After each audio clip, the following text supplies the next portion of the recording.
누군가에게 모함을 당하거나 억울한 누명을 쓴 적이 혹시 있습니까? 아무리 해결하려고 해도 해결할 수 없는 상황들이 계속해서 이렇게 일어나는 상황이 계속 또 악화되어지는 그러한 상황을 우리는 살아가다 보면 한 번쯤은 경험하게 되는 것 같습니다. 분명히 조금만 이거 예를 쓰면 해결될 것 같은데 외적인 외압으로 인해서 도저히 이 상황들을 해결할 수 없는 억울한 상황들, 그래서 진실은 왜곡되고 현실은 해답이 없는 그러한 상황에 우리는 처한 적이 혹시나 있지 않을까 생각하게 됩니다. 대부분의 사람들은 이런 상황을 마주하면 어떻게 될까요? 낙심하거나 또는 그것을 포기하게 되거나 내려놓게 되는 경우가 대부분일 것입니다. 여러분, 그리스도인에게도요, 이 일상적으로 일어나는 그러한 일들을 피해갈 수 없는 일들이 참 많습니다. 그런데 그리스도인들은 과연 이러한 일들, 낙심할 만한 일들, 정말 우리가 특별히 하나님을 위해서 이 일들을 감당하는 데 있어서 맡겨지는 이러한 것들에 대해서 우리는 과연 어떻게 이 문제를 대해야 하며 이 문제를 해결해 나아가야 할까요? 또한 우리가 하나님 앞에 계획한 것을 이루어지지 않을 때 과연 우리는 그 일에 대해서 어떻게 그 일을 준비하고 또 행해야 될까? 우리 이것들을 좀 이 새벽에 말씀을 통해서 한번 이 해답들을 찾아가 보았으면 좋겠습니다. 오늘 에스라의 말씀에 보니 어제에 이어서 성벽을 건축하는 이러한 일들 가운데 방해 공작들이 계속해서 그들 가운데 일어나고 있습니다. 사마리아 사람, 특별히 왕의 방백 그 르훔과 서기관 심세, 그리고 사마리아에 거주하는 이 사람들이 성벽을 건축하고 있는 가운데 찾아와서 동참할 것을 요구하였지만 스룹바벨과 예수아와 그 지도자들은 그것을 거절하였죠. 너희가 함께 할 이유와 명분이 없다라고 말하며 그 성전 건축, 성벽 건축에 동참하지 못하도록 거리를 두고 제했다라는 사실이죠. 그의 앙심을 품은 자들이 이 아닥사스다 왕에게 오늘 조서를 보내서 이 공사를 중단시키려고 하는 그러한 시도들이 일어나고 있는 것을 보게 되어집니다. 그래서 12절과 13절에 보니 이렇게 기록하는데요. 왕에게 아뢰나이다. 당신에게서 우리에게로 올라온 유다 사람들이 예루살렘에 이르러 이 패역하고 악한 성읍을 건축하는데 이미 그 기초를 수축하고 성곽을 건축하오니 이제 왕은 아시옵소서. 만일 이 성읍을 건축하고 그 성곽을 완공하면 저 무리가 다시는 조공과 관세와 통행세를 바치지 아니하리니 결국 왕들에게 손해가 되리이다. 아멘. 자, 여기서 보니까 이제 이들이 함께 이 성전 건축, 성벽 건축에 동참하지 못하게 되매 이 아닥사스다에게 조서를 편지를 보낸 것이죠. 조서를 올린 것입니다. 그러니 그 내용이 어떠하냐면 지금 저들이 성벽을 건축하고 성전을 건축하는 저 행위가 분명히 아닥사스다 왕 당신에게 해가 될 것입니다. 저들이 성벽을 건축하고 나면 관세도 내지 않을 것이고 통행세도 내지 않을 것이고, 즉 조공과 세금을 분명히 내지 않고 자기들만의 나라를 건설할 것입니다라고 지금 모함하며, 유다를 모함하며 지금 편지를 왕에게 보내고 있는 그러한 상황인 것이죠. 그리고 사마리아인들은 1년에 자신들이 이러한 왕에게 우리가 당신의 종이기에 당신의 안위를 위하여서 이러한 편지를 보냅니다 라는 말로 14절에 이렇게 기록합니다. 우리가 이제 왕궁의 소금을 먹음으로 왕이 수치를 당함을 참아 보지 못하여 사람을 보내어 왕에게 아뢰입니다 라고 이렇게 말하고 있는 것이죠. 우리가 왕의 소금을 먹는 자, 이것은요 녹을 먹는 자라는 의미입니다. 한마디로 우리가 당신의 신하로서 이러한 일들이 일어날 것을 우리가 예비하여서 당신에게 지금 이것을 아뢰고 있습니다 라고 말하고 있는 것이죠.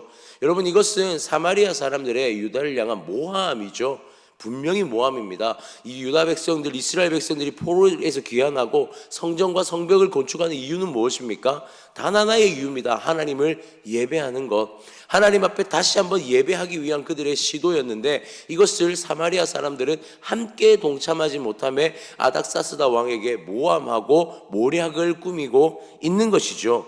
중요한 건 이러한 사실을 명확하게 알지 못하는 아닥사스다 왕은 이 편지를 받아들고 어떻게 이해하고 있습니까? 분명히 이 조서가요 설득력이 있는 조서였다라는 사실이죠.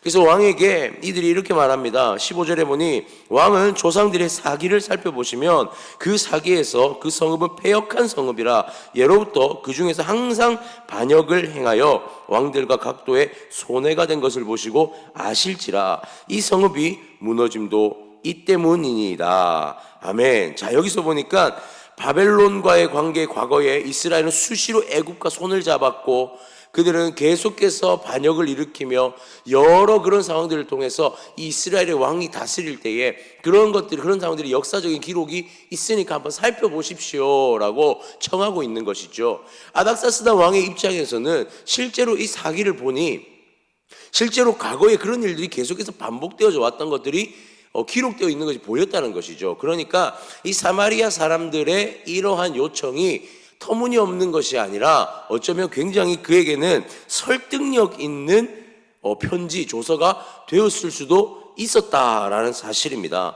실제 역사의 이력을 가지고 있었다라는 이것이 분명히 증명할 수 있는 자료였기에 설득력이 있었다라는 것이죠. 그래서 16절에 보면 성벽이 완공되면 페르시아의 속국 하나가 사라지는 것, 당신의 영토 하나가 사라질 것입니다 라는 사마리아 사람들의 이 말은 분명히 페르시아의 왕이었던 아닥사스다의 마음을 흔들 만한 이유가 되었다라는 사실이죠. 이스라엘 입장에서 한번 봅시다. 어떻게 할 방도가 없습니다. 자신들이 그 사이에 끼어들어서 이것을 해결할 수 있는 어떠한 방법도 없는 상황입니다. 패역한 사마리아인들에게 이미 입증할 수 있을 만한 그런 증거들을 가지고 이런 일들을 행하고 있으니 아닥사스다 왕 또한 그렇게 판단했을 것이고 이 일련의 상황들을 결국에는 해결할 수 없는 상황으로 치닫게 되어지는 그러한 현상이 일어나고 있는 것이죠.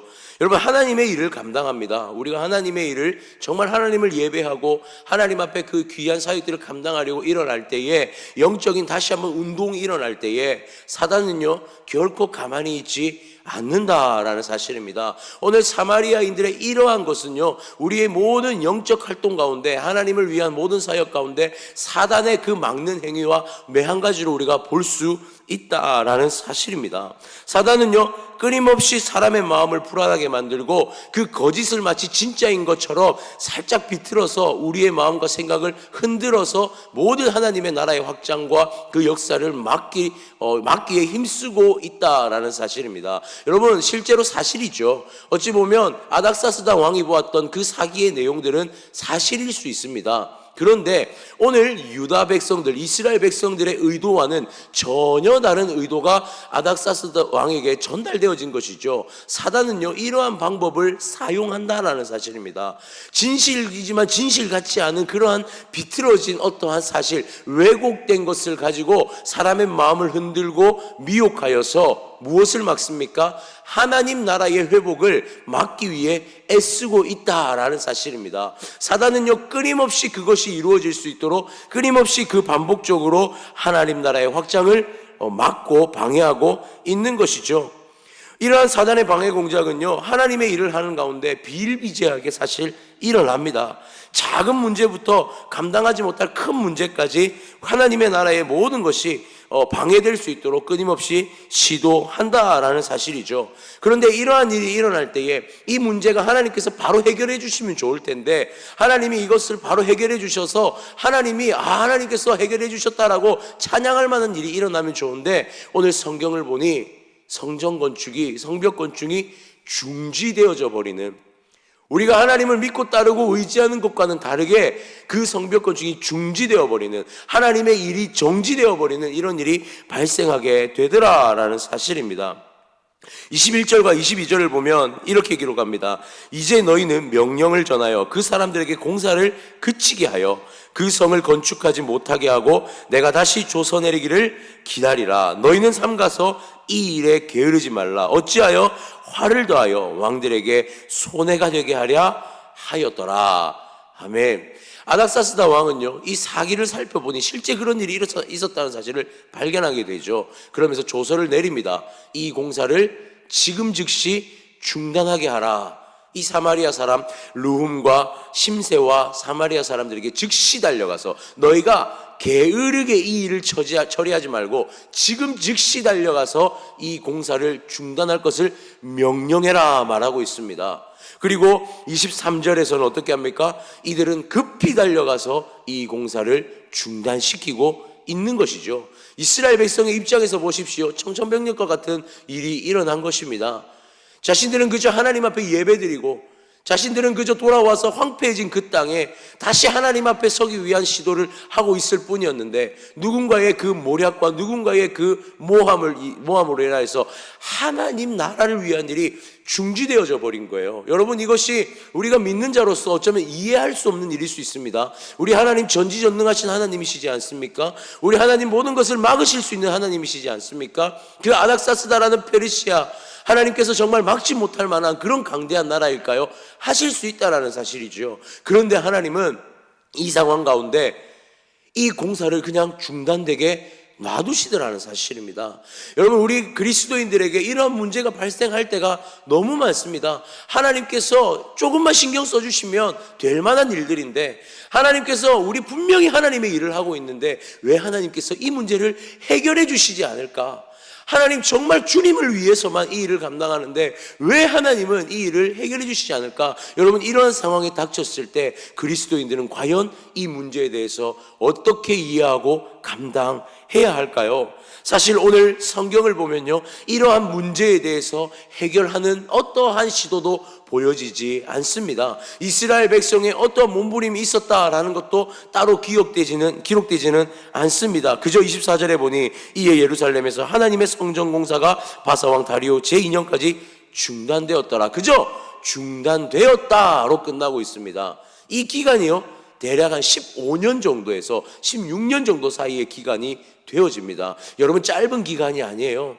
그들의 마음에 하나님 앞에 예배하고 싶은 마음이 얼마나 갈급했겠습니까? 근데 15년이나 성전 건축, 성벽 건축이 중단되어져 버렸다는 사실이죠. 이 문제 앞에서 어떤 사람이 낙심하지 않겠습니까? 이 문제 앞에서 어떤 사람이 이 일을 포기하고 싶지 않겠습니까?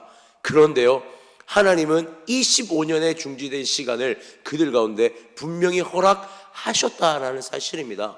하나님이 원하신 것은 무엇이었을까요? 우리가 생각할 수 있는 것은 하나님은 그 시간 동안 그들을 더욱더 단단하게 연단시키기를 원하지 않았을까라고 생각할 수 있는 것입니다. 중요한 것은요, 오늘의 본문은 아니지만 성전 건축은 15년 뒤에 그들은 다시 그 성전 건축을 시작하게 되는 것을 보는데요, 이 성전 건축을 망설임 없이 하나님 앞에 시작합니다. 즉 15년의 시간 동안 어떻게 하면 이 성벽을 건축하고 성전을 건축할 수 있을까 끊임없이 고민했을 것입니다. 하나님 앞에 끊임없이 기도했을 것입니다. 하나님, 우리는 포기하지 않습니다. 하나님 앞에 예배해야 합니다라고 끊임없이 시도했을 그 15년의 시간을 하나님의 관점에서 볼 때에 그들은 하나님을 향한 갈망과 하나님을 향한 마음이 더욱더 단단해져 갔을 거라고 우리는 볼 수가 있는 것이죠. 사랑하는 성도님들, 주님의 일을 감당합니다. 우리가 하나님 앞에 믿음과 신앙을 가지고 달려갑니다. 그런데 마치 우리가 하나님을 얻고 하나님의 그 힘을 가지고 달려가는 그 길이 정말 대로와 같이 다 열려있는 길이라면 얼마나 좋겠습니까? 그러나 그 길이 그렇지 않다라는 거예요. 좁은 길입니다. 주님을 우리가 믿고 의지하며 달려가는 길은 너무나 좁고 협착한 길이라고 성경은 우리에게 말씀하고 있습니다. 그런데 주님은 우리가 그 길을 달려가기를 원하신다라는 사실이에요. 때로는 멈춰질 수도 있습니다. 분명히 하나님 기뻐하실 만한 일인데도 멈춰질 수도 있습니다. 방해될 수도 있습니다. 사단은 끊임없이 공격할 것입니다. 사랑하는 성도님들, 기억하십시오. 그때에 우리는 하나님의 나라를 포기하거나 하나님의 나라에서 낙심하는 것이 아니라 그 순간에도 하나님 앞에 기도해야 될 줄 믿습니다. 그 순간에도 하나님께 의지해야 할 줄 믿습니다. 15년이라는 시간을 기다릴 수밖에 없는, 15년이라는 시간을 그냥 흘려보낼 수밖에 없는 상황에서도 그들은 끊임없이 하나님 앞에 기도했을 것입니다. 그 날을 기대했을 것입니다. 하나님 앞에 이 하나님의 나라가 다시 한번 회복될 것을 기대하면서 스룹바벨과 예수야와 지도자들과 백성들은 하나님 앞에 그 시간을 기대하며 나아갔다라는 사실입니다. 사랑하는 성도님들, 오늘 우리의 걸음, 우리의 성도의 걸음, 우리의 성도의 삶이 좁은 길, 협착한 길이라 할지라도 낙심하지 말고 주님 믿고 의지함으로 걸어가시기를 소원합니다. 우리의 어두운 길이 새벽에 다시 동트며 밝아질 그날 하나님께서 허락하실 줄 믿습니다. 우리의 믿음이, 우리의 주신 그 믿음 하나 가지고 이 길을 걸어갈 때에 주님께서 예비하시고 준비하신 그 하나님의 나라가 우리 눈앞에 펼쳐질 줄 믿으니 오늘 우리의 삶의 걸음, 우리의 삶의 일상의 모든 믿음의 그 걸음 가운데 멈추지 말고 주님 의지하며 걸어가는 우리가 되어지기를 주님의 이름으로 축원합니다.